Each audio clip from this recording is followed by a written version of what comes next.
పొట్టకూటి కోసం 20 ఏళ్ల క్రితం గల్ఫ్ బాట పట్టింది. అక్కడ మోసపోయింది, తల్లయింది. అంతలోనే ఇంకో మోసగాడు నేనున్నానంటూ నమ్మించి మోసం చేశాడు. ఆమె ఇంకోసారి తల్లయింది.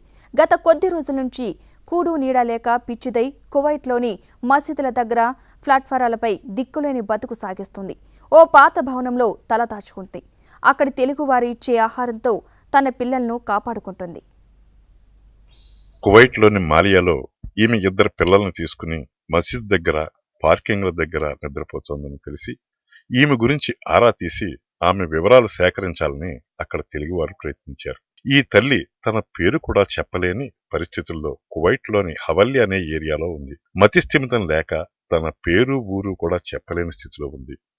అయితే ఈమె తన మాతృప్రేమను ఏమాత్రం మరవలేదు. బిడ్డలను కంటికి రెప్పలా చూసుకుంటోంది. ఈమె పేరు రేవతి. ఈమెది కడప జిల్లా. గల్ఫ్లో 2 చేతుల్లో మోసపోయింది. మతిస్థిమితం తప్పి 2 పిల్లల్ని చూసుకుని ఈ భవనంలో ఉంటోంది.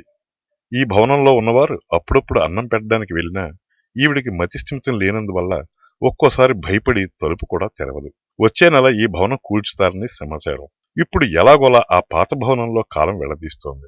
ఆ భవనం కూడా కూల్చివేస్తే ఆవిడ పరిస్థితి వీధిపాలే.